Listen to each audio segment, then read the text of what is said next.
오직 기도라는 제목으로 오늘 하나님 말씀을 전하겠습니다. 오늘날 많은 사람들은 영적인 것들을 잘 믿으려 하지 않죠. 존재하는 모든 것의 근간을 물질이라고 생각합니다. 인간의 마음이나 정신이라는 것도 뇌 활동의 결과일 뿐 죽음과 동시에 마음과 정신도 다 사라지고 마는 것이라고 여기는 사람들이 아주 많습니다. 당연히 인간의 영혼이라든지 신의 존재라든지 영적인 세계라든지 보이지 않는 것은 믿지 않으려는 경향이 점점 더 많아지고 있습니다. 죽으면 모든 것이 다 끝이라는 믿음이죠. 정말 그럴까요? 유튜브에서 최근에 신의 뇌라는 제목의 KBS 다큐멘터리 하나를 봤어요. 이 다큐멘터리는 이런 멘트로 시작을 했는데요. 과학자들의 말처럼 인간의 뇌가 신을 만들었을까요? 아니면 신이 인간을 만들었을까요? 그 답을 지금부터 찾아보겠습니다. 공영방송에서 이런 주제를 다룬 다큐멘터리가 있었어요. 이 다큐에 제일 첫머리에 매우 흥미로운 인물이 한 사람 등장했습니다. 이분 알렉산더라는 사람이었는데요. 찾아보니까 이 사람이 쓴 책이 우리나라에도 번역되어서 출간되어 있더라고요. 책 제목이 나는 천국을 보았다, 이런 제목이었어요. 교보문고에 소개된 이 저자의 소개를 제가 조금 읽어볼게요. 듀크 대학교에서 의학 박사 학위를 받고 버지니아 대학교에서 뇌기능 매핑을 연구를 했다. 이후 보스턴에 있는 브리검 앤 위민스 병원, 어린이 전문 병원, 하버드 메디컬 스쿨에서 교수와 의사로 근무했다. 과학 학술지에 150여 편이 넘는 논문들을 게재했고 국제의학 컨퍼런스에서 200회 이상의 연구 발표를 하는 등 뇌와 의식의 작용에 관해 뛰어난 업적을 쌓은 세계적인 뇌의학 권위자이자 신경외과 전문의이다. 이 책은 뇌사 상태에서 죽음 너머의 세계를 체험한 이분 알렉산더 박사의 실제 기록이다. 미국의 유명 신경외과 의사로서 이름을 떨치던 그가 어느 날 희귀한 뇌 손상을 입고 혼수 상태에 빠진다. 인간으로서 생각과 감정을 조절하는 뇌 한 부분의 기능이 완전히 멈춘 것이다. 그는 거의 죽은 상태였고 의사들은 모든 생명연장 기구의 철수와 함께 생물학적 사망 판정을 내리려 하고 있었다. 그런데 7일째 되는 날에 눈을 번쩍 뜨면서 현대의학이 판정한 죽음의 문턱에서 이승의 세계로 되돌아왔다. 그의 임사체험기는 생명에 대한 현대과학의 정설을 뒤엎고 죽음의 의학적 금기를 깬 세계적인 사건이 되었다. 그 책은 이 기독교 출판사에서 출판된 책은 아니었고요. 김영사라고 하는 일반 출판사에서 나온 책이었어요. 다큐를 보면 2008년 어느 날 갑작스럽게 박테리아성 뇌막염으로 뇌사 상태에 빠지게 되었다고 해요. 뇌 활동이 완전히 정지된 상태에서 의학적으로는 설명할 수 없는 특별한 경험을 하고 기억을 하게 되는데요. 뇌사 상태에 놓여있던 7일간 천국을 실제로 경험했다는 거예요. 그에 의하면 천국은 이루 말로 표현할 수 없는 정말 아름다운 곳이라고 합니다. 이 일이 있기 이전에 이분 알렉산더는 자신이 불가지론자로 살았다고 고백을 해요. 신의 존재도 기도도 믿지 않았다는 거예요. 그런데 이 일 이후에 이분 알렉산더가 완전히 달라집니다. 그가 인터뷰에서 이렇게 말해요. 확실한 것은 신과 신의 나라가 확실하다는 겁니다. 저도 이 사람의 책을 직접 읽어보지는 않아서 자세히는 모르겠지만 한 가지 확실한 건 뇌과학자였던 이 사람이 이 경험을 통해서 무언가를 봤다는 거예요. 그리고 그것으로 인해서 그의 인생이 완전히 달라졌다고 하는 점은 틀림없어 보입니다. 성경은 우리 눈에 보이는 것이 전부가 아니라는 사실을 누누이 강조하죠. 온 우주를 창조하시고 다스리시는 하나님, 우리 눈에 보이지 않아요. 인간의 영혼도 보이지 않아요. 영적인 존재인 천사들도 보이지 않아요. 천국과 지옥도 우리 눈에는 보이지 않아요. 그리고 또 마귀도 보이지 않아요. 이 모든 것이 그러나 성경은 분명하게 존재한다는 것을 증거하죠. 이런 영적인 모든 것을 부인하는 사람들은 실로 위험하기 짝이 없습니다. 왜냐하면요, 우리 삶의 배후에서 인간을 불행으로 몰아가는 악한 영, 마귀의 존재를 모르고 살아간다면 정말로 위험한 거죠. 그야말로 마귀에게 무방비로 당할 수밖에 없지 않겠습니까? 여러분, 누가복음 8장 12절을 다 같이 한번 읽어보겠습니다. 누가복음 8장 12절입니다. 시작. 길가에 있다는 것은 말씀을 들은 자니 이에 마귀가 가서 그들이 믿어 구원을 얻지 못하게 하려고 말씀을 그 마음에서 빼앗는 것이요. 예수님은 사람들이 하나님을 믿지 못하도록 열심히 방해하는 존재가 있다, 그렇게 말씀을 하세요.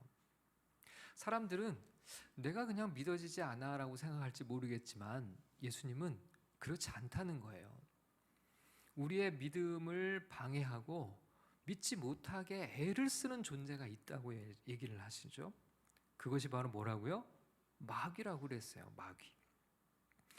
여러분, 오늘날 무신론이 급격하게 증가하고 있어요.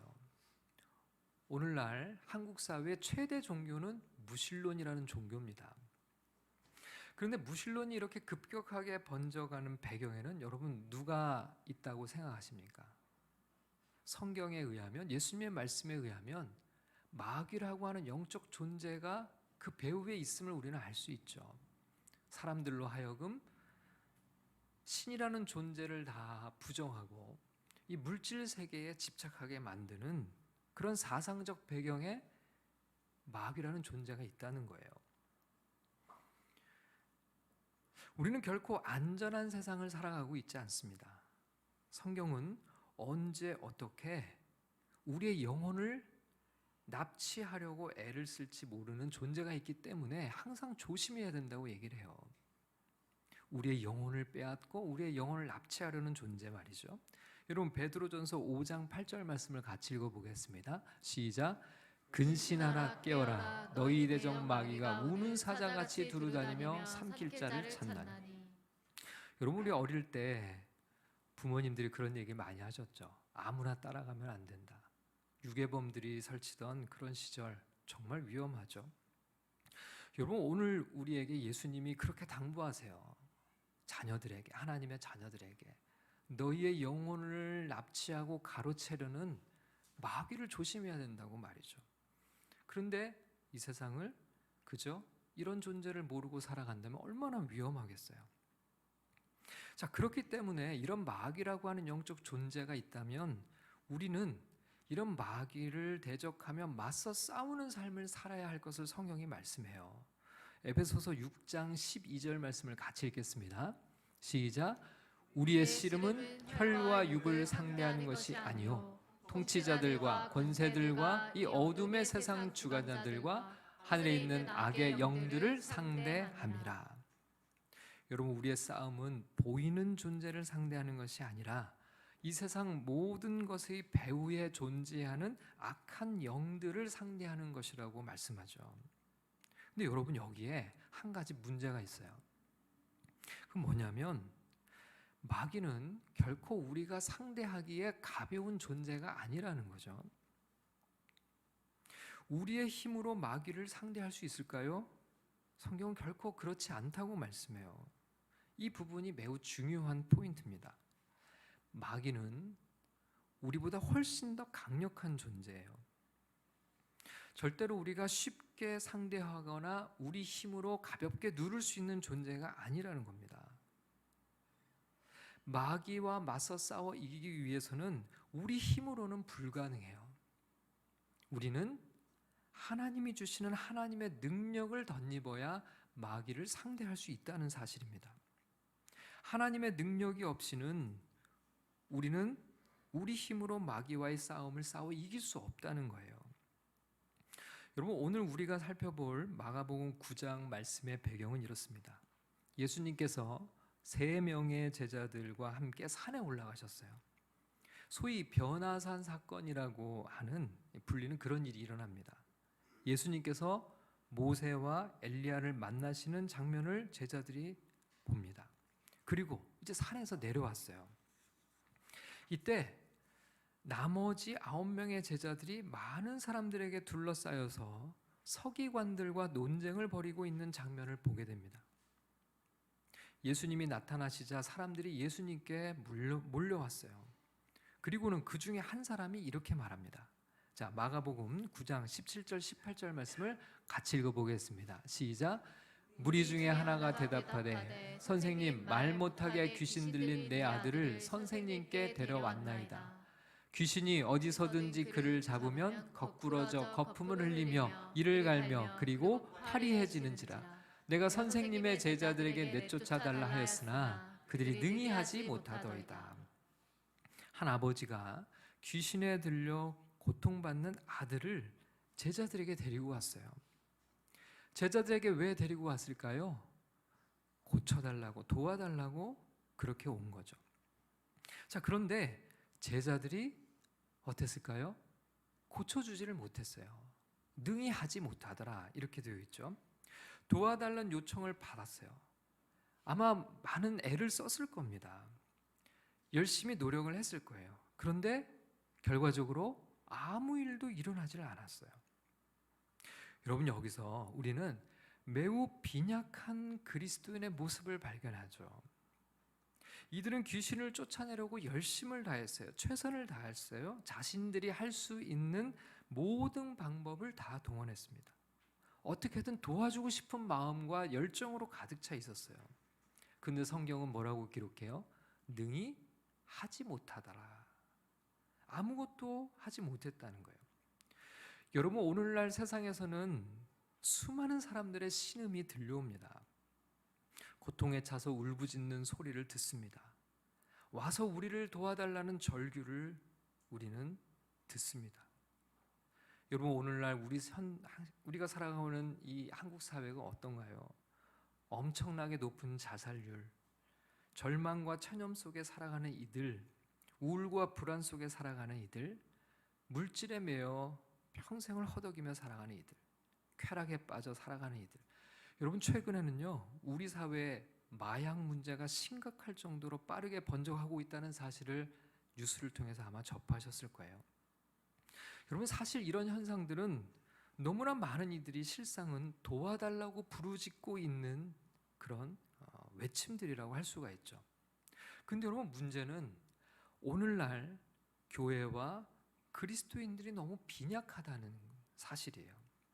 이들에게 도움을 주려고 무엇이든 해보려고 하지만 우리도 능히 하지 못하더라라고 하는 이 제자들의 모습과 별반 다르지 않을 수 있다는 거죠. 마치 제자들에게 도움을 요청했지만 아무것도 하지 못한 그들의 모습이 행여나 오늘날 한국교회의 모습은 아닌가, 우리에게 자문해 보게 됩니다. 여러분, 뭐가 문제일까요? 이들에게 무슨 문제가 있었던 걸까요? 여러분, 제자들은 이전에 귀신을 내쫓았던 경험들을 가지고 있었어요. 마가복음 6장을 보면 12제자들이 예수님의 파송을 받고 전도 여행을 떠나는 장면이 기록되어 있습니다. 이때 예수님께서는 제자들에게 귀신을 쫓는 권능을 주셨고, 실제로 제자들은 많은 귀신을 쫓아내는 놀라운 경험을 한 적이 있었어요. 아마 이번에도 제자들은 귀신을 쫓아달라는 이 아버지의 요청을 받고 그 아들을 위해서 자신들이 얼마든지 귀신을 쫓아낼 수 있을 거라고 생각했을 거예요. 예전에 그랬던 경험이 있으니까요. 그런데 이번에는 아무 일도 일어나지 않았어요. 자, 이 상황에서 이 모든 상황을 다 들으신 예수님께서 그 귀신을 내쫓으시는데요. 25절에서 27절을 같이 읽어보겠습니다. 시작.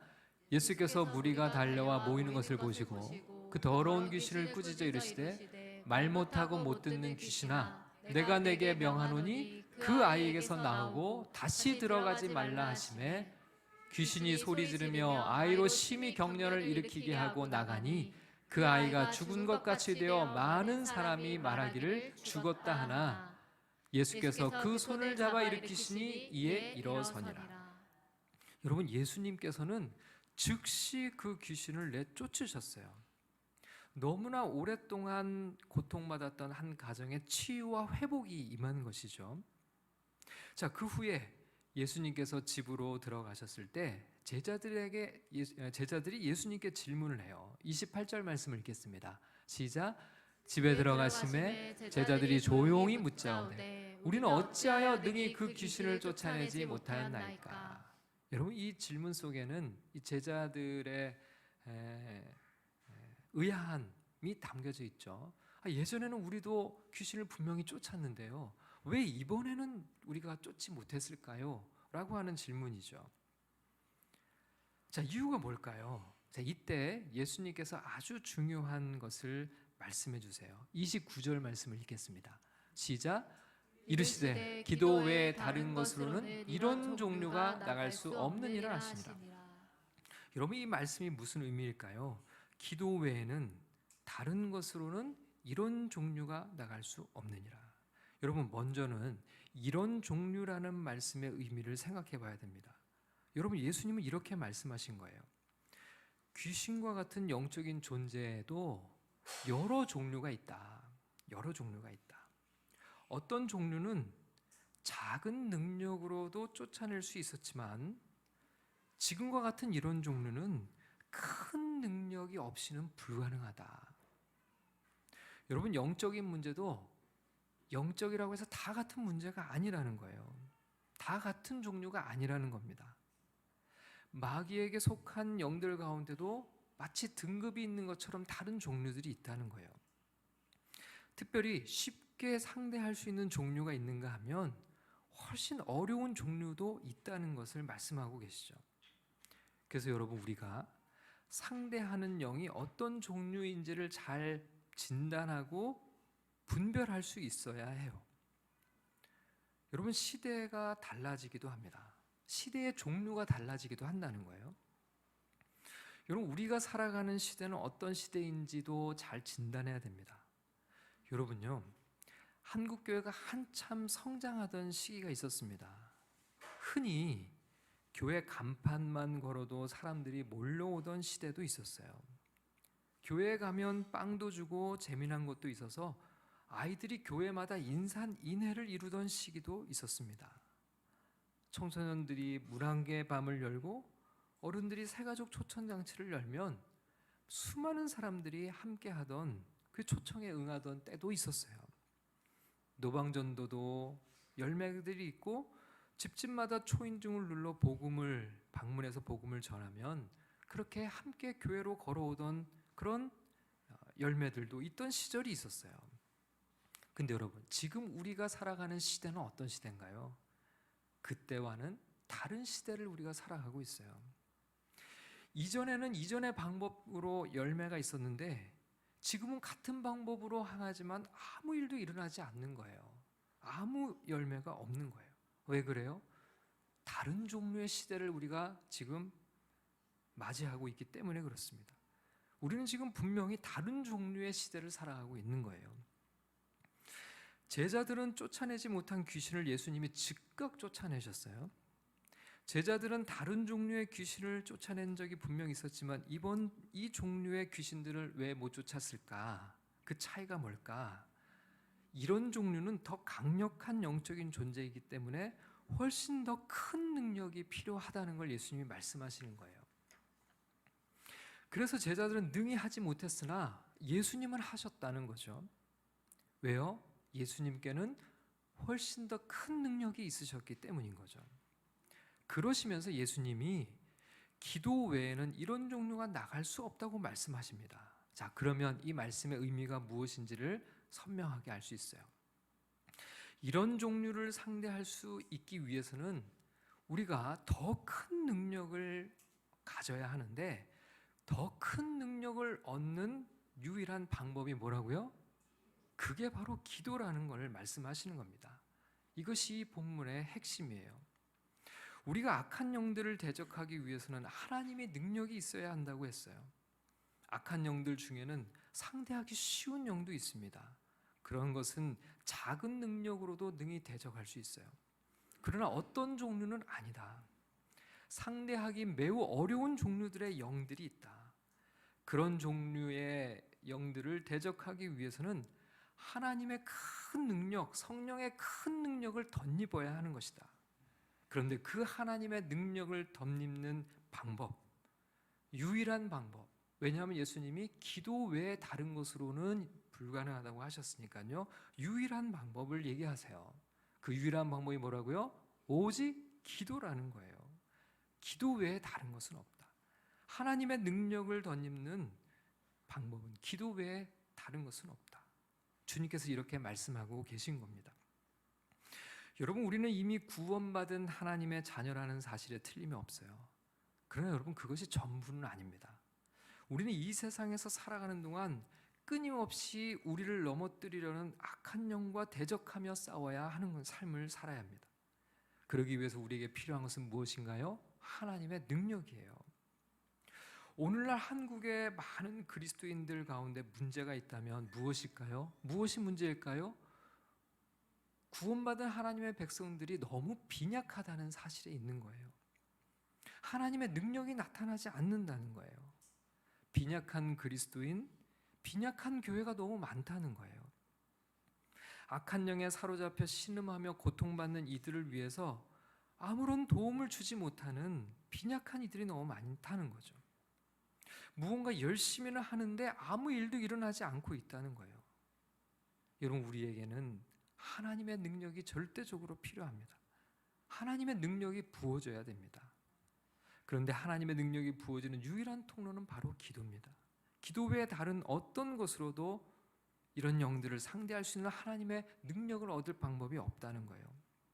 여러분, 그렇다면요, 빈약한 그리스도인들은 실상 무엇이 빈약한 이들일까요? 네, 맞죠. 바로 기도가 빈약한 거예요. 빈약한 교회는 어떤 교회인가요? 무엇이 빈약한 교회일까요? 기도가 빈약한 교회예요. 여러분, 그렇다면 능력 있는 그리스도인은 어떤 사람들일까요? 기도의 사람들이겠죠. 능력 있는 교회는 어떤 교회일까요? 기도가 강력한 교회일 거예요. 여러분, 우리는 하나님의 능력을 구해야 됩니다. 기도를 통해 하나님의 능력을 받아야 됩니다. 우리가 만나는 악한 영들을 대적하고 우리 주님이 다시 오시기를 예비하며 그렇게 주님의 나라를 살아가기 위해서 우리는 하나님의 크신 능력을 필요로 합니다. 여러분, 우리 시대는 더 강력한 하나님의 능력을 필요로 하는 시대를 살아가고 있어요. 우리가 상대해야 할 영은 결코 만만하지 않습니다. 지금 우리가 맞닥뜨린 이런 종류의 영은 절대적인 기도가 뒷받침되지 않고서는 이길 수 없는 거예요. 이 땅의 교회들이 점점 더 침체의 늪에 빠져들어가고 있다는 소식을 전해 듣습니다. 결코 우리도 예외가 아니겠죠. 길은 딱 하나입니다. 기도 외에 다른 길은 없습니다. 오직 기도입니다. 우리 공동체 안에 기도가 살아나기를 소원합니다. 기도의 용사들이 일어나기를 소원합니다. 어떤 종류의 악한 영들도 대적할 수 있는 능력의 공동체가 되기를 소원합니다. 빈약한 그리스도인, 빈약한 교회가 아니라 능력 있는 그리스도인, 하나님의 능력이 충만한 교회, 마귀의 권세를 대적하며 이 땅에 하나님의 나라와 통치를 선포할 수 있는 교회, 어둠의 영에 사로잡힌 영혼들을 그리스도께로 인도하며 죽어가는 이들을 살리는 교회, 기도가 없이는 불가능합니다. 기도를 통해 하나님의 능력을 받고 우리에게 주신 사명을 온전히 감당하며 살아가는 우리 모두가 될 수 있기를 주님의 이름으로 간절히 축원합니다.